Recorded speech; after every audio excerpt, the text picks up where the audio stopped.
दुनिया का सबसे समृद्धतम देश 1947 तक आते आते एक दलित देश में बदल गया था कि हमारी कुछ कमजोरियों ने आक्रांताओं को देश के अंदर आक्रमण करने के लिए एक स्पेस दिया। तिथि बदली है लेकिन चेहरे बदले होंगे, लेकिन घटनाओं का स्वरूप उसी प्रकार का है जो 1947 में हुआ था। वही तो पाकिस्तान में आज भी हो रहा है। वही तो पूर्वी पाकिस्तान कहा जाने वाला आज का बांग्लादेश में वही तो हो रहा है। 1.5 करोड़ हिंदू किस तरीके से बांग्लादेश के अंदर आज चिल्ला चिल्ला करके अपने आप को, अपनी अस्मिता को बचाने के लिए गुहार लगा रहे हैं, और दुनिया के मुंह सिले हुए कथित सेकुलरिस्ट भारत के अंदर भी इनके मुंह सिले हुए एक भी शब्द इनका नहीं निकल रहा है। उनको भय है कि अगर इन निरीह कमजोर लोगों के पक्ष में इन्होंने आवाज निकाली तो इनका वोट बैंक खिसक जाएगा। वोट बैंक की चिंता है, लेकिन मानवीय संवेदना इनकी मर चुकी है। मानवता के रक्षा के लिए इनके मुंह से एक भी शब्द नहीं निकलने वाला है। 15 अगस्त 1947 से एक दिन पूर्व 14 अगस्त 1947 को जब विभाजन की त्रासदी हो रही थी और 15 अगस्त को जब देश के अंदर तत्कालीन प्रधानमंत्री पंडित जवाहरलाल नेहरू के द्वारा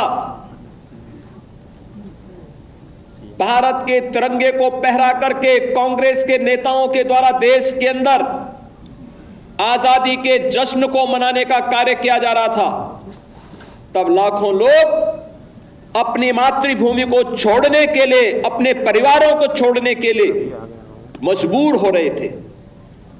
किस प्रकार की यातनाएं उन पे पड़ रही थी, किस प्रकार का दृश्य था, किस प्रकार के मानवीय अत्याचार हो रहे थे, ये किसी से छुपा हुआ नहीं। और ये दृश्य बहुत कुछ है, चित्र बहुत कुछ बोल देते हैं। यानी दुनिया का सबसे समृद्धतम देश 1947 तक आते आते एक दलित देश में बदल गया था। और वह दृश्य भी आपने देखा, वह दृश्य भी आपने देखा है। ये क्यों हुआ? क्या ये सच नहीं कि हमारी कुछ कमजोरियों ने आक्रांताओं को देश के अंदर आक्रमण करने के लिए एक स्पेस दिया, और जो गलतियां इतिहास के उन काले अध्यायों में हम सबके सामने कैद है, क्या वही गलतियां चुनाव के समय राजनीतिक नेतृत्व देश के अंदर इस प्रकार की गलतियां राजनीतिक दलों के द्वारा नहीं की जाती हैं? इस जाति के नाम पर विभाजन की त्रासदी तक पहुंचाने की एक कथा वही है जो पहले जातीयता के नाम पर होता था, जातिवाद के नाम पर होता था। आज वही कार्य, वही कृत्य, वही कारनामे राजनीतिक दलों के स्तर पर जातीयता का नग्न तांडव करके फिर उसी विभाजन की ओर ले जाने की कुत्सित चेष्टा की जा रही है। परिणाम क्या है? परिणाम आप सबके सामने फिर वही है। परिणाम फिर आपके सामने वही है। तिथि बदली है लेकिन चेहरे बदले होंगे, लेकिन घटनाओं का स्वरूप उसी प्रकार का है जो 1947 में हुआ था। वही तो पाकिस्तान में आज भी हो रहा है। वही तो पूर्वी पाकिस्तान कहा जाने वाला आज का बांग्लादेश में वही तो हो रहा है। उस समय 10 लाख हिंदू एक साथ काटे गए थे, हिंदू सिख सभी थे, एक साथ काटे गए थे। और आज भी वही आगजनी, वही तोड़फोड़, वही लूटपाट, बहन और बेटियों के साथ वही अत्याचार, उसी प्रकार की त्रासदी का दृश्य आज भी हम सबके सामने है।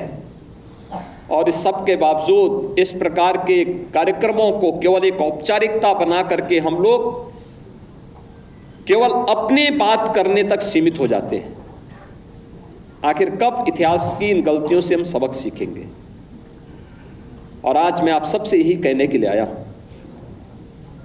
हम आभारी हैं प्रधानमंत्री मोदी जी के, जिन्होंने इतिहास के इन काले अध्यायों से पर्दा उठा करके देश की जनता की आंखों को खोलने का काम किया है, देश का ध्यान आकर्षित किया है, इतिहास की इन गलतियों के परिमार्जन के लिए रास्ता बनाने का एक आह्वान हम सबका किया है। और उसी आह्वान के साथ जोड़ने के लिए मैं आप सबसे भी कहने के लिए आया हूं कि जो दृश्य 1947 में हुआ था, वही दृश्य तो आज बांग्लादेश के अंदर हम सबको देखने को मिल रहा है। 1.5 करोड़ हिंदू किस तरीके से बांग्लादेश के अंदर आज चिल्ला चिल्ला करके अपने आप को, अपनी अस्मिता को बचाने के लिए गुहार लगा रहे हैं, और दुनिया के मुंह सिले हुए कथित सेकुलरिस्ट भारत के अंदर भी इनके मुंह सिले हुए एक भी शब्द इनका नहीं निकल रहा है, क्योंकि उनको भय है कि अगर इन निरीह कमजोर लोगों के पक्ष में इन्होंने आवाज निकाली तो इनका वोट बैंक खिसक जाएगा। वोट बैंक की चिंता है, लेकिन मानवीय संवेदना इनकी मर चुकी है।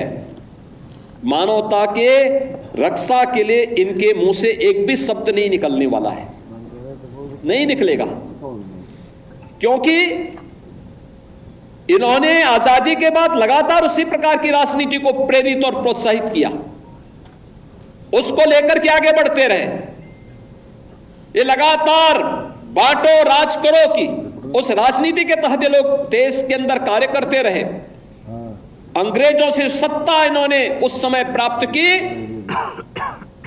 ये वास्तव में भारत की सत्ता का नेतृत्व नहीं कर रहे थे, बल्कि अंग्रेजों के ही, ब्रिटिशर के ही मानस पुत्रों के रूप में इन्होंने भारत की सत्ता को उस रूप में संचालन करना शुरू किया जैसे ब्रिटिशर इस देश के अंदर कर रहे थे।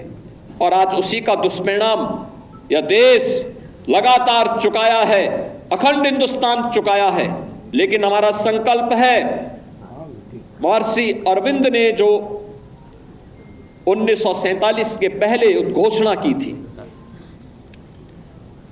आजादी की त्रास, देश की विभाजन की त्रासदी आजादी के मिलने के बाद अक्सर उन्होंने इस बारे में अपनी चिंता व्यक्त भी की, और उन्होंने इस बात को कहा था कि आध्यात्मिक जगत में पाकिस्तान कोई वास्तविकता नहीं है, या तो उसका भारत में विलय होगा या पाकिस्तान इतिहास से समाप्त होगा, हमेशा के लिए समाप्त होगा।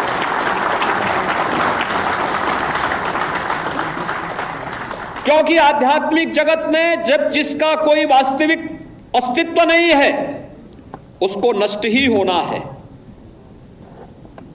और उसकी नष्टता, उसके नश्वरता को हमें संदेह की निगाहों से नहीं देखना चाहिए।